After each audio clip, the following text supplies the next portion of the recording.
My career path has crossed many parts of industry, charities, wildlife, pesticides, GM foods, Monsanto, Soil Association. I've worked with them all. And I hope that I can maybe share a broad opinion with you tonight on risk and science policy developments generally, because I think that's quite critical for what we're trying to focus on here. When a minister arrives, and I've worked in the civil service, I started in the Minivag at 16 years of age and stayed there till I was 30, so I learned a lot in that time about how government works. And when a minister, he or she arrives in their office and they've got to take tough decisions, there are many factors that they have to consider, and many players, as it were, that come into that process. They will have scientific advisors. There is a chief government scientist who will cut across all departments. Most government departments have their own scientific advisors, and there's been an increase in the number of those advisors from places like the environment side of things to the Ministry of Defence and business and trade issues as well. They'll have expert committees in place. We've heard a lot about the bonfire of the Quangos, but many of these expert committees still exist and carry out some very important work. It'll have government agencies, the Environment Agency, for example, bodies of that kind, which again will have specialisms and expertise that can provide them with advice and support. And then you have the various industry interest groups. Now, some of these, in some ways, are political. You know, you have sort of like the Environment Select Committee or the Environment Audit Committee, for example, where MPs come together to debate and discuss issues. Both of those committees recently have produced very important reports. The Environment Select Committee on TB, looking at the key issues around TB management in cattle, and the Environment Audit Committee, for example, on bees and pesticides, both of which were very influential.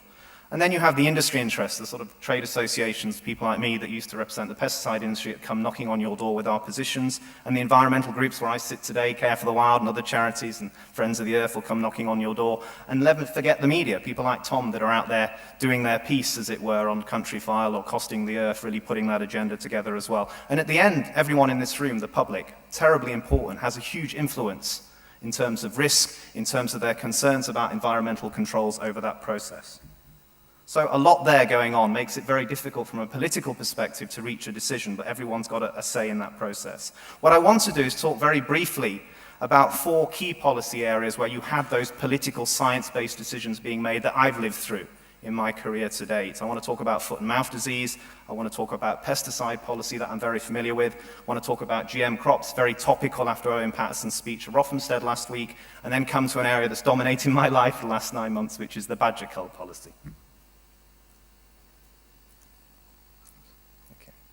We start with foot and mouth. Foot and mouth was one of these periods that I remember very well because I left the Ministry of Agriculture to join the Food and Drink Federation within a few months of taking that move.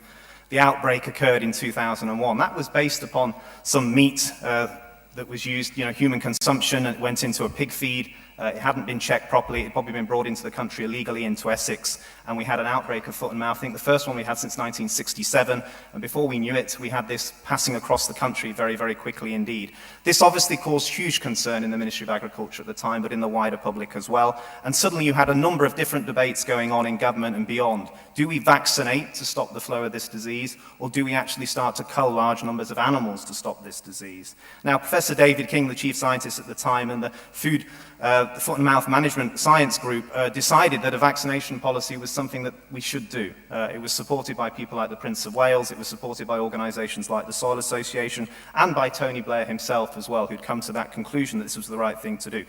We got EU permission in terms of where the EU was in using vaccination as a means to stopping the disease. We had 156 teams of vaccinators ready to go to be deployed, to go particularly to Cumbria, which is where we had the major outbreak of this disease to be dealt with. We also then had to take some tough decisions about what we needed to do next. Now, this is where it gets interesting when politics comes into the risk factors here as well. The National Farmers Union had real concerns about vaccination, and they were shared by my employers at the time, the Food and Drink Federation as well. A number of things. If we vaccinated animals, they could still emit the virus, and we might have to slaughter them later on. What about customer reaction? If we vaccinate an animal, do you want to eat the meat or drink the milk from that animal? Concern for people like Tesco at the time. And then the big elephant in the room, if we do vaccinate, we could lose the export markets to Europe and beyond for meat and dairy products, which are very valuable, about £12 billion at the time. When all of this was debated and discussed, the president of the NFU and my former boss, Sylvia Jay, went to Downing Street, went to Chequers and lobbied hard, the Prime Minister, and within a 24-hour period, we went from vaccination to culling a large part of the national herd. That resulted in over 10 million cattle and sheep being destroyed in a relatively short period of time. It resulted in the countryside largely being closed down, as we heard before. There was a perceived risk, if nothing else, from the public, which was, I think, generated to a degree by the media to stay out of the countryside, which had a huge impact on the economy as well. And we ended up seeing basically a big hit all round. An election was postponed. We lost a lot of money into our rural economies. We had to pay out significant contribution to compensation to farmers. The whole bill, if you tallied it all, could be around £8 billion. So when we look at the export losses, as organisations like the Soil Association did afterwards, they often said, actually, maybe we would have been better vaccinating, taking the hit on exports, not shutting down the country, and consider the implications from there. I personally believe that was right for another factor that's come in, and it comes into our Badger debate as well, because we restocked very quickly to bring cattle back in once we'd culled them. Many of them came from the southwest, where we had quite high levels of TB. Many came in from Europe, and we did this without any TB testing at all. We had no TB testing in place for another 2 years. So we actually brought a large numbers of cattle back in, we moved them around the country, and we definitely did spread bovine TB. And there's nothing to say that's not the case based upon DEFRA data that I've seen. And I think we're now paying the price to a degree of that decision all these years later. So it's something to bear in mind where I think some mistakes were made. Pesticide policy. Pesticide policy is a very complex and difficult area. I came into the pesticide industry in 2008. One big issue was dominating the developments at the time was a piece of European legislation, EC 9414, a regulation that basically regulated the whole process of how you approve pesticides for use in Europe. Up to 2008, there had been a debate in the European Parliament, the Commission, and in other quarters with organisations like Friends of the Earth and Greenpeace having significant influence to say, actually, we should rid the world of more and more pesticides and we should reduce our reliance on them. A valid debate. But a debate that, to a degree, might have gone a bit too far in terms of this legislation. When I arrived on the scene in the crop protection industry, we had decisions being taken in the European Parliament and the European Commission that could have taken out maybe 20 to 30% of all the pesticides that farmers in the UK and other European countries relied upon. The implications of that, based on Pesticide Safety Director assessment, was that we could have lost about 25% of all the crops that we relied upon, particularly like wheat and other cereal crops. Now, this was critical because at the time we'd seen the highest rise in food prices in 2008 than we'd seen since the 1970s and the Yom Kippur War and the oil crisis. So suddenly we had this sort of perfect storm scenario occur. Rapid development in the developing world, huge pressure on the commodity crops that were being grown, environmental factors, reliance on meat and dairy consumption in new countries, forcing up the price of food, and we were taking pesticides out of the system as well. So I worked with many others in the food chain to look at the broader picture, worked with government scientists, and yes, we lobbied hard, and we worked with the media and even got headlines in the Sun saying that this policy would be damaging to the price of potatoes and chips. And we got the Prime Minister and others on board behind us, and this was one of the few occasions where a piece of legislation in Europe was voted against by the UK government on its own, in complete isolation to every other member state of the European Union at the time, because they believed it was just a damaging piece of legislation. What that did, it watered it down. So we basically saw quite a significant change, and what we came out with was far less damaging than it could be. I remember debating with you at Costing the Earth on this type of issue at the time about what the outcome might be. And I think, that was the right decision in terms of science policy and risk from my perspective. And then we come on to the other thorny issue that many of you are familiar with this in the room, neonicotinoids. Neonicotinoids, seed treatment pesticides, many benefits associated with their use. They were introduced in the 1980s and 90s. For the first time, we were able to put pesticides around the seed of a crop and put it under the ground rather than spray over the top, which would have an impact to run off into water, would have an impact for hitting non-target organisms, birds and mammals of that kind. So clearly some benefits associated with the use of these particular products, but as time went on, we started to get more and more concerned about the regulations and controls in place.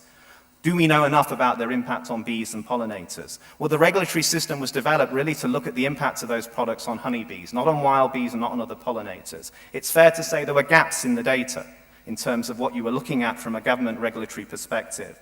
And what we started to see was growing concern about bee colony collapse in the United States and generally problems with bee health around the world. Now, there are many factors for that. Habitat destruction, climate change, varroa mites, and I talked about those at length again with journalists like Tom and others around the world in terms of trying to put forward a view for our industry when I worked in the crop protection sector.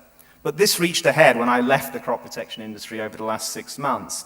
We started to see more peer-reviewed data arrive, going into good publications like Nature, other well-known journals respected around the world, I think a growing recognition that we had a problem that we needed to consider the implications of. This really became a European issue when the European Food Safety Authority picked it up, made a recommendation to the European Commission to say basically they were concerned about the impact and recommended a suspension of a number of key neonicotinoid pesticides. That then puts a government position into focus. How does a government decide on a policy issue like that? Where does the UK government go? It went back to the economic arguments I used to make about how valuable pesticides were. It looked at the benefits of withdrawal in terms of what we might replace those products with, and some of the technologies might not necessarily be any more environmentally safer for bees, and it made the decision not to support the vote to withdraw those products. But at the same time, a decision in Europe was taken with other member states supporting it to move forward with the restrictions. I personally think where we are today, bees are of huge importance to contribution to agriculture and pollination, and we need to take the time we have now to review the information, to look at how those products can be used more safely if they're reintroduced, and if we don't use them, what other alternatives we can use. But a difficult decision all the same. GM crops, obviously very topical with Owen Paterson's speech at Rothamsted last week. GM crops are now grown by 17 million farmers in 28 countries. There's no GM crops grown commercially in the UK at the present time, but increasingly all of you in this room are eating food from GM, because the animal feed sector is becoming increasingly reliant on GM as the cost of keeping GM out of the supply chain has increased rapidly over the years. I've worked with Monsanto, I've spoken to many scientists and others in this field. There's no doubt that GM technology can deliver benefits. There's no doubt that it's a valuable plant science tool, but it's not a silver bullet. It's one of a number of technologies that we can use. Yes, it could help in some cases to deal with climate change. It could help us to be less reliant on fossil fuel fertilizers, to be able to grow crops in very arid parts of the world, grow crops where there's real saline problems in the soil. But it's not the only technology that would allow us to do that. And what we've got to understand is that public opposition remains very strong. Maybe the arguments about health issues and the environmental issues are not as key as they used to be back in the late 90s when this first debate about Frankenstein foods generated. But I think the growing concern we have is who actually controls this technology. Is it a few large multinational companies, many of which I've worked with? Well, that's occurred largely because governments have got out of the research and development process in these types of technologies, and because the regulatory system is so complicated, the only people that can work their way through it are big multinational businesses that have huge resources to do so. But we need a proper public debate beyond what Owen Paterson did last week, which, to be fair, was a bit stage-managed. One of the leading research centres in the UK, with organisations like the Science Media Centre and a hand-picked audience. He didn't have anyone opposing him to put tougher questions to him. I would recommend a Royal Commission of Inquiry on GM. There's a time for that now, an opportunity to bring all sides together, look at the pros and cons of this technology from a UK and international perspective, and where we should go next. But it's a difficult one. There's no easy answers on this, and I don't think we should just shut the door on this technology without looking at its broader benefits. And that brings me to my last point, where I've spent a significant amount of time, the badger cull. I looked at science, I look at politics a lot in my career, and I personally think this is one of the worst policies I've seen in terms of farm environment policies over the last 20 years that I've worked in agriculture and food. Why is that? Well, we have a huge problem of BTB, bovine TB, in our cattle herds. It's a major economic and social concern to our farmers, as Tom and others know that have looked at this very well. We need to tackle that disease. But to do so, we need to understand the complexities of it. Yes, badgers can transmit TB to cows.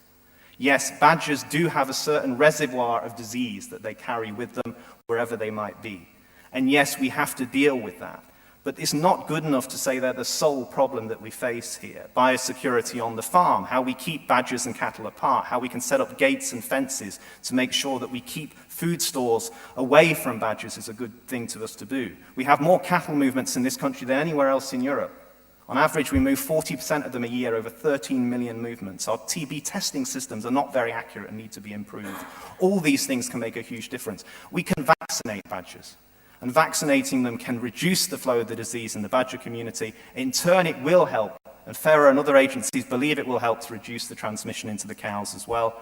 We could do that in a way that would be cost-effective compared to what we're doing today. We're about to embark on a badger cull that will probably cost £4 million to police alone because of the huge opposition to it. And we have a very good piece of scientific research. The randomised badger cull, undertaken by the last government, 7 years of work, £50 million, 11,000 dead badgers, overseen by some very good academics like John Krebs, will tell us that this will not have a meaningful contribution to reducing this disease by killing badgers. And I do listen to those people because I've worked with them in so many tough areas over the years that I think what they say is terribly important. This, in my view, is where politics can sometimes get in the way of science. And that's something that we need to consider. And one point just to finish with, public reaction on all these issues is terribly important, be it pesticides, be it GM, be it the reaction to foot and mouth, and increasingly to the farming industry as well. They need our support. It's a tough, hard business. Their reputation matters, but it can be damaged if you follow a policy like this, which is hugely unpopular. Thank you very much. To Ireland for Countryfile recently to look at what they were doing there. And I was quite struck by the fact that it wasn't kind of an either-or there. They were doing everything. They're doing more testing than us, more biosecurity than us, more oral vaccination than us, and yes, more badger culling than us. And it seemed to me that they were kind of in there and tackling the problem on all these fronts, and appeared to be getting some result as a result because of that. I was just wondering what you thought about that. They've got a result, there's no doubt about it, but they've spent tens of millions of pounds on it, and they've basically taken away 60% of their badger population. Mm-hmm. I'm half Irish, so I know Ireland well.